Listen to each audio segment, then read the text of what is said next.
Fala, gente boa, a paz do Senhor Jesus, na graça do Senhor.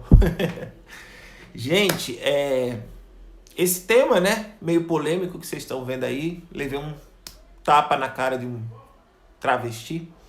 E é uma experiência que eu vivi e eu vou compartilhar com vocês. Daqui pra frente eu vou trazer mais experiências pessoais na qual eu vivi, mas que tem uma palavra de Deus, que tem uma mensagem que eu quero compartilhar com vocês. E pois então, a minha história se acontece, né, no tempo que eu me assumi, né, na homossexualidade, para os meus pais, comecei a me distanciar da minha família pelo conflito dentro de casa, né, eles não queriam aceitar, e na época que a gente está sendo atacado, a gente só pensa na gente, né, e diverge a família, né, os pais se posicionam de outro e os filhos de outro, e quem ganha com isso é Satanás. Mas enfim, comecei a fazer shows, comecei a frequentar as boates, comecei a comprar produções, peruca, enfim, e com o tempo fui considerada uma das mais bonitas da época, né, das drag queens e tal. E na boate, o que acontece? É um local que muitos vão dar close no linguajar, né, do mundo gay. E as drags geralmente têm uma competição, ou de quem é travesti, ou coisa do tipo. E aí na época, eu, Riquelmo, nunca fui de briga, né? Diferente de muitas outras que geralmente, por questão de beleza, vaidade, acabam partindo para essa área. E eu nunca fui muito de briga em si. E nunca briguei, na verdade. E aí teve um dia, foi a única vez que um travesti deu na minha cara. Sem eu ter feito nada, na verdade.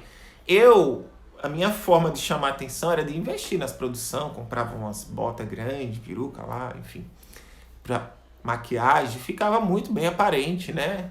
E, enfim, às vezes eu acho que isso incomodava. Mas, enfim, o que aconteceu?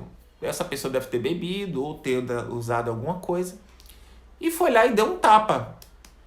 Segura assim na minha cara mesmo. Pá, muito forte.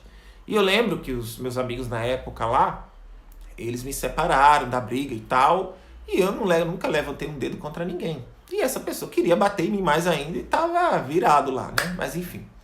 E aí se separou, o tempo passou, e alguns anos depois, eu me encontrei dentro de um ônibus coletivo e tava indo pra cidade se encontrar com alguns amigos, enfim. E aí eu vi uma pessoa entrando dentro do ônibus, com o rosto muito abatido, magro, né? E efeito de alguém que tava usando coisas ilícitas e tava se destruindo mesmo. E ele estava vestido, né, de mulher, como travesti ou trans. As coisas mudam, né? Naquela época era mais como travesti. E a situação dele era muito difícil. Visivelmente, você olhar para ele, você vê ele muito acabado.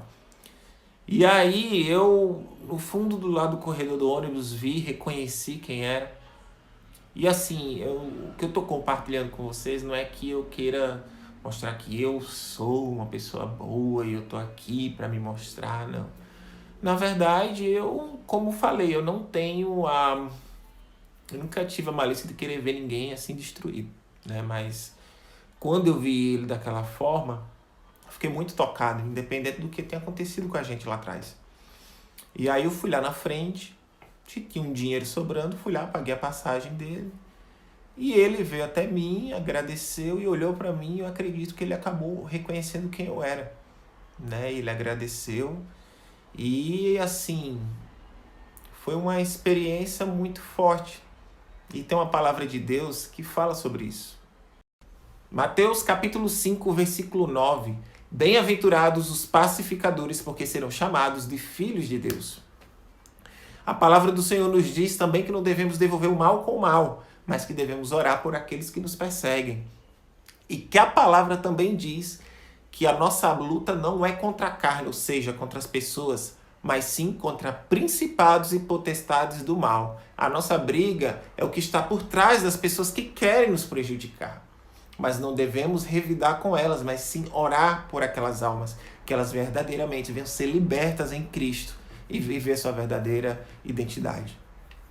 Você já imaginou o que se passou na cabeça daquele rapaz? Lembrando que lá atrás, ele, deu um tapinha no meu rosto, mas que eu tive uma atitude correta em ajudar ele numa situação que ele estava passando difícil e constrangedora naquele momento. E não fiz aquilo para me mostrar que eu sou bom, não. Pelo contrário, foi algo do meu coração mesmo. E que é como a palavra diz, a vingança pertence ao Senhor. Ele é a justiça. A palavra diz que aquilo que eu plantar, eu irei te colher. Então, eu não preciso fazer justiça com as minhas próprias mãos. Mas como Jesus nos chama a ser sal da terra e luz do mundo, um povo posicionado, um povo diferente, um povo que não age como as regras deste mundo, mas sim com a essência de Cristo. Oh, glória! Gente do céu, faça o bem por aqueles que te fazem mal, e a justiça deixa o Senhor, porque é Ele que vai estar na sua causa, e Ele que está no controle de todas as coisas. Então, gente, que Deus te abençoe e promova o bem.